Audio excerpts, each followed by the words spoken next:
Je vais donc vous présenter les dernières informations sur les différents vaccins qui sont autorisés dans le monde.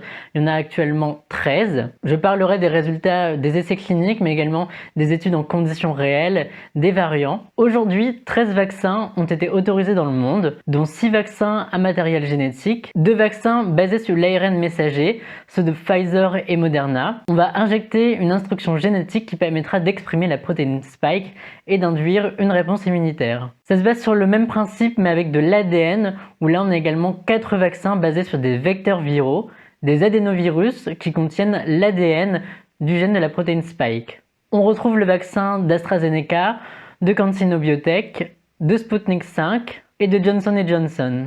Ensuite on a également 2 vaccins basés sur des sous-unités protéiques. Là, on va prendre un petit élément du coronavirus qu'on va introduire dans l'organisme comme antigène. On a également 5 vaccins un peu plus traditionnels qui portent sur le virus de SARS-CoV-2 entier, mais inactivé par des produits chimiques, avec notamment 3 vaccins chinois, un vaccin russe et un vaccin développé en Inde. J'évoquerai également les résultats préliminaires de 2 vaccins en évaluation dans les agences sanitaires américaines et européennes pour les vaccins CureVac, un vaccin basé sur l'ARN messager, et celui de Novavax à base de protéines. Si vous voulez plus d'informations par rapport au fonctionnement des vaccins, je vous invite à regarder cette autre vidéo que j'ai faite. J'ai eu pas mal de questions sur la composition des vaccins, si les vaccins de Pfizer et de Moderna sont différents. En fait, ils sont très proches en termes de composition et également en termes d'efficacité pour les vaccins ARN. Je vous ai mis la composition des 4 vaccins autorisés en France. Donc les vaccins ARN contiennent l'ARN messager codant pour la protéine Spike. Ils contiennent également des lipides qui permettent d'envelopper dans une nanoparticule l'ARN messager. On a également des sels qui vont servir de tampon par rapport au pH et pour avoir un mélange isotonique. Et on trouvera également dans certains vaccins du sucre comme conservateur. Pour mesurer l'efficacité vaccinale de prévention du Covid-19, on va calculer un rapport d'incidence du Covid-19 entre le groupe de personnes vaccinées versus le groupe non vacciné. Ce rapport sera ensuite retranché à 1 et ensuite on va multiplier par 100 pour obtenir un pourcentage d'efficacité vaccinale. Voici une synthèse de l'efficacité vaccinale par rapport à la prévention du Covid-19, donc les cas symptomatiques. Les 2 vaccins à ARN messager, celui de Novavax et celui de Sputnik 5, sont les plus efficaces, avec plus de 89% d'efficacité en prévention du Covid-19. Mais globalement, on peut voir que tous les vaccins ont une efficacité supérieure à 50%, c'était le seuil demandé par l'OMS. A savoir que la plupart des essais cliniques portaient sur la souche historique du SARS-CoV-2. J'ai mis une astérisque pour signaler les résultats signalés par communiqué de presse et non pas par publication. Après l'autorisation des vaccins, on va continuer de suivre et calculer l'efficacité de ces vaccins en conditions réelles. Donc cette fois-ci avec des études observationnelles. Donc ici, je vous présente l'efficacité vaccinale par rapport à la prévention de l'infection au SARS-CoV-2. C'est-à-dire infection, ça prend en compte les cas asymptomatiques et les cas symptomatiques. Après une dose de vaccin. On a une efficacité par rapport à la prévention de l'infection entre 46% et 91% selon les essais cliniques. On a également une efficacité importante par rapport à l'hospitalisation, donc plus de 80%. Maintenant, voici des données pour la seconde dose de vaccin. Donc on voit que pour les vaccins de Pfizer et de Moderna, c'est vraiment très efficace par rapport à l'infection, plus de 80% d'efficacité. Pour le vaccin d'AstraZeneca, je n'ai pas trouvé de données réelles par rapport à l'infection, mais on voit qu'il reste très efficace pour prévenir l'hospitalisation. On a également des données encourageantes pour le vaccin chinois CoronaVac qui était utilisé là au Brésil et au Chili, avec une efficacité entre 50% et 74% pour la prévention du Covid-19, donc les cas symptomatiques. Et ce vaccin est également très efficace au Chili contre l'hospitalisation, les cas graves et la mortalité. Donc ça, c'est vraiment un point important puisque un des buts des vaccins, c'est également d'empêcher la surcharge et la saturation des hôpitaux en prévenant des cas sévères de Covid-19.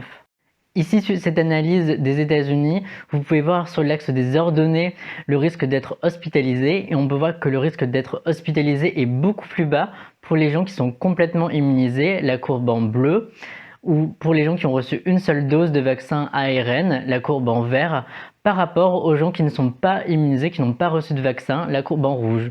Le risque est beaucoup plus important d'être hospitalisé sans avoir reçu de dose de vaccin.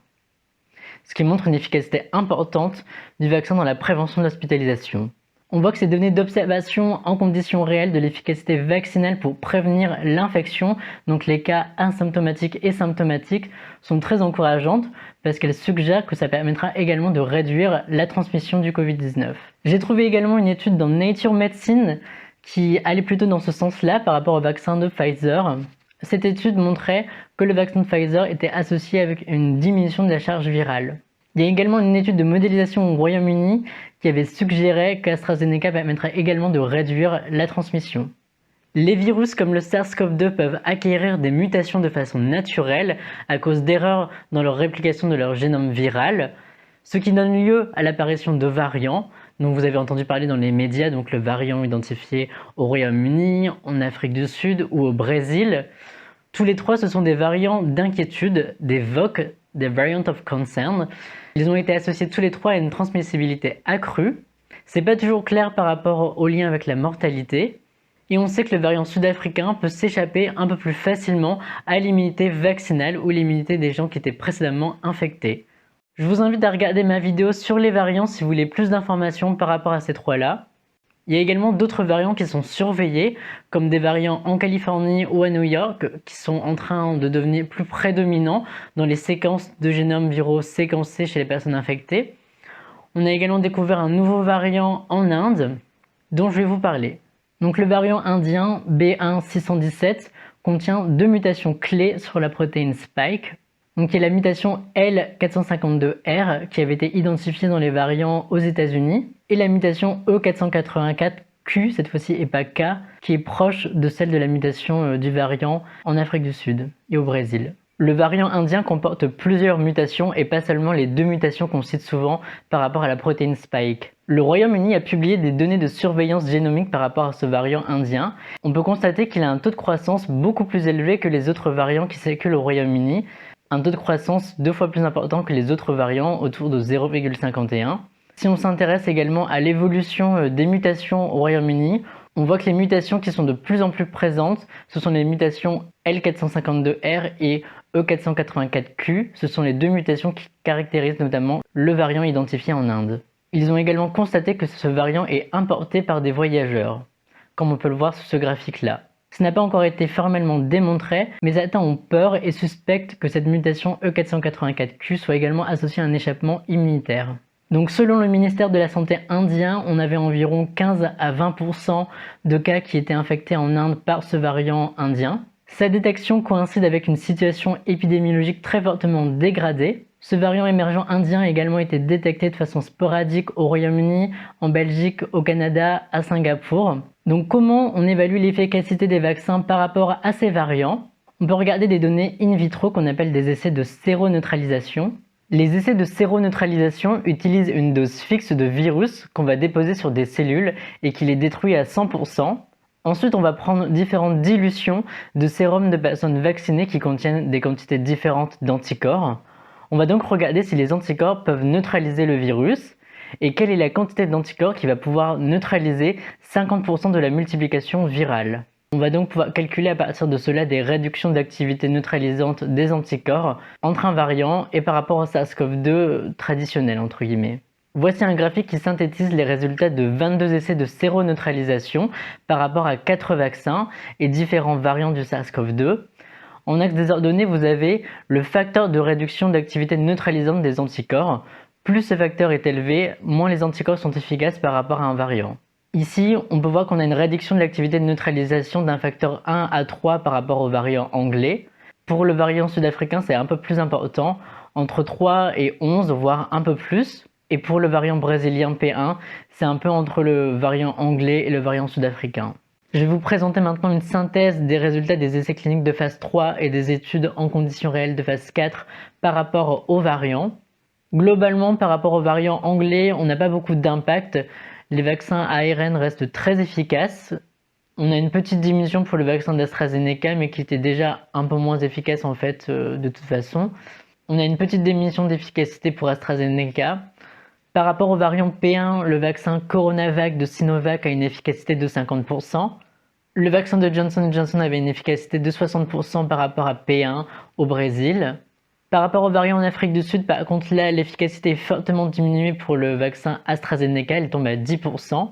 Et pour les vaccins de Novavax et de Johnson & Johnson par rapport aux variants sud-africains, on est autour de 60-64% d'efficacité en essais cliniques de phase 3. Globalement, les vaccins restent efficaces par rapport à ces variants. Donc combien de temps dure l'immunité naturelle ou l'immunité conférée par les vaccins? Pour l'immunité acquise par une infection naturelle, une étude dans Science montrait que l'immunité naturelle durait au moins 8 mois. En fait, on avait des données jusqu'à 8 mois. Pour les vaccins, j'ai juste trouvé une étude sur la durée de l'immunité pour le vaccin de Moderna, jusqu'à 6 mois après la deuxième dose. Mais en fait, on n'a pas de données sur le plus long terme, donc on ne peut pas dire si pour le moment si ça dure plus de 6 mois, 1 an, etc. Pfizer et Moderna et d'autres entreprises pharmaceutiques travaillent sur des boosters, donc des doses de rappel, en particulier par rapport à ces variants qui peuvent s'échapper un peu à l'immunité vaccinale. Donc oui, c'est possible qu'on ait à faire une troisième dose, une dose de rappel dans 1 an par exemple, après sa seconde dose. On a également des essais cliniques qui sont en cours chez les adolescents. Pfizer a déjà déclaré des résultats positifs pour les adolescents, donc c'est possible que ce soit autorisé aux États-Unis pour les adolescents prochainement. Est-ce que la vaccination protège des Covid longs? Ça c'est difficile d'y répondre puisqu'on a peu de données sur les Covid longs, mais on peut supposer que oui, parce qu'en fait les vaccins préviennent l'infection, donc à la fois les cas asymptomatiques et symptomatiques, donc c'est possible, mais c'est encore une hypothèse là plutôt personnelle, que ça prévienne les Covid longs. Par rapport au SARS-CoV-2 traditionnel, on avait un taux de réinfection autour de 0,6%, 1,8%. Il y a une étude par rapport aux variants sud-africains qui a identifié un taux de réinfection un peu plus élevé autour de 5%, peut-être lié par rapport à cet échappement immunitaire. Là, je vous montre les résultats d'un essai de séroneutralisation par rapport au plasma d'une personne qui avait été infectée en Afrique du Sud lors de la première vague de SARS-CoV-2. Et en fait, on voit qu'en testant ce sérum et ses anticorps par rapport aux variants sud-africains, l'activité de neutralisation l'activité de neutralisation était très faible par rapport aux variants sud-africains avec le plasma convalescent d'une personne infectée lors de la première vague. Donc est-ce qu'il faut se faire vacciner quand on a été infecté une fois par le SARS-CoV-2? Oui, c'est conseillé de recevoir une dose. On a des essais de séroneutralisation qui ont mesuré l'activité neutralisante de personnes qui avaient été précédemment infectées par le SARS-CoV-2. Et une fois qu'on leur administrait une première dose, on avait un bon boost de l'activité des anticorps, y compris par rapport aux variants sud-africains. Ils ont également testé l'effet d'une deuxième dose chez une personne qui était également infectée et on voyait pas beaucoup de bénéfices avec cette seconde dose. C'est pourquoi on ne recommande qu'une seule dose en ce moment pour les personnes qui avaient déjà été infectées. Récemment, la Haute Autorité de Santé avait modifié ses recommandations pour les moins de 55 ans. Au départ, c'était AstraZeneca qui était recommandé et maintenant c'est les vaccins à ARN messager. Donc il y a à peu près 500 000 personnes en France qui avaient reçu une première dose d'AstraZeneca comme moi. Et on n'avait pas encore reçu la deuxième dose d'AstraZeneca et maintenant on va devoir prendre une deuxième dose d'un vaccin ARN. C'est ce qu'on appelle de la vaccination hétérologue. Donc ça consiste à utiliser deux types de vaccins, deux vaccins différents. Donc la première dose, c'est ce qu'on appelle le prime, et la deuxième dose en anglais le booster, le boost. Donc ici on a un prime boost hétérologue. Donc par rapport aux vaccins qui passent par les vecteurs viraux, ça permet en fait de contourner la réponse immunitaire qui sera dirigée contre le vecteur viral lors de la seconde dose, puisqu'en fait l'organisme va reconnaître le vecteur viral comme un composé étranger indésirable, et du coup ça pourrait réduire un peu l'efficacité du vaccin. Et en fait on a constaté dans des études antérieures pour d'autres vaccins que la vaccination hétérologue permettait souvent de booster la réponse immunitaire et de diversifier la réponse contre divers variants viraux. Par rapport au Covid-19, ça a été testé chez la souris. On a fait un vaccin ARN et un vaccin à vecteur viral. On a vu qu'en passant par une vaccination hétérologue, on avait une réponse immunitaire plus importante que par vaccination homologue. Donc en ce moment au Royaume-Uni, il y a un essai clinique qui porte sur la vaccination hétérologue entre les vaccins ARN et AstraZeneca. Mais pour le moment, les résultats ne sont pas encore publiés. Il faut également noter que le vaccin russe Sputnik 5 passe par de la vaccination hétérologue puisqu'en fait on utilise deux vecteurs viraux différents, deux adénovirus, le RAD26 et le RAD5 en deuxième dose. Et que ça n'a pas posé de problème particulier en termes de sécurité. Donc où est-ce qu'on en est par rapport au vaccin français? Là je vous présente ici une diapositive de Marie-Paul Kieny qui est vaccinologue, qui résume un peu la situation française et on voit qu'on est super en retard et complètement dans les choux. On n'est pas du tout dans les vaccins Donc globalement, on n'est pas très bon puisqu'en fait, il n'y a pas beaucoup de financement pour la recherche française. Donc que penser des modifications de l'intervalle entre la première dose et la seconde dose? Au départ, pour Pfizer, l'intervalle était de 21 jours. Pour Moderna, il était de 28 jours. Et maintenant, la Haute Autorité de Santé a décidé de passer à 42 jours. Donc quelles sont les raisons? Le but, c'est qu'en espaçant la première dose et la seconde dose, ça permet de donner plus de premières doses de vaccin à plus de personnes. Et on a vu précédemment qu'avec les études en conditions réelles, qu'on avait une efficacité avec une dose de vaccin déjà qui était un peu plus faible bien sûr qu'avec les 2 doses, mais quand même pas négligeable. Du coup, il y a des études de modélisation qui ont testé différents intervalles entre la première dose et la seconde dose. Ici, on voit un graphique qui a testé un intervalle de temps à 6 semaines d'intervalle et un peu plus jusqu'à 24 semaines. Et en fait, on voyait que quand on allongeait le temps d'intervalle, on avait un peu moins de cas et un peu moins de cas d'hospitalisation.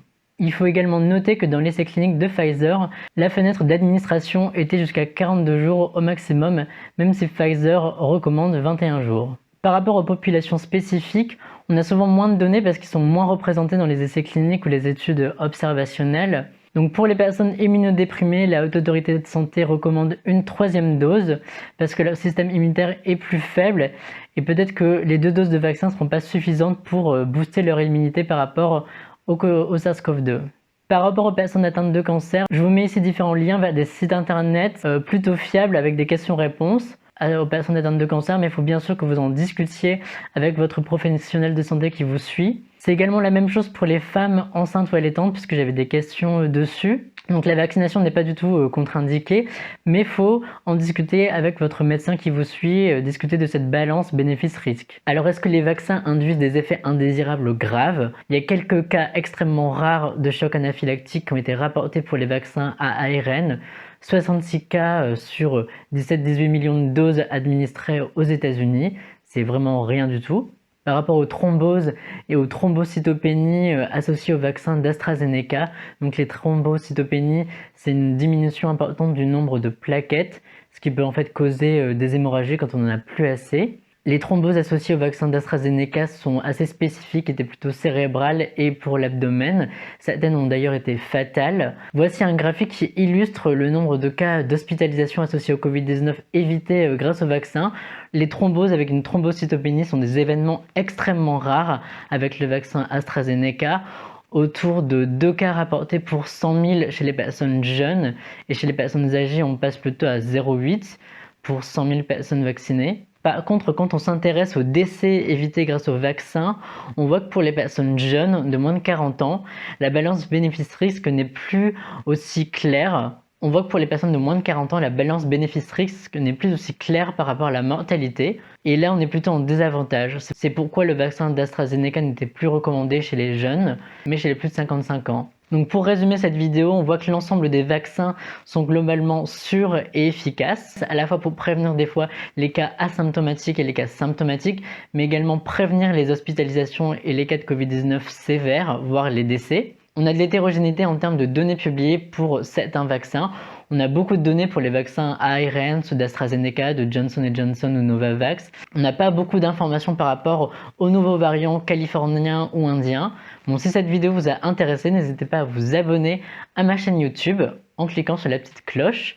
Vous pouvez également vous abonner à ma page Facebook ou à mon compte Twitter où je publie régulièrement des informations sur le Covid-19, mais également tout ce qui touche à la santé publique humaine. Si vous avez trouvé ça intéressant, n'hésitez pas à me laisser un petit tip sur Tipeee ou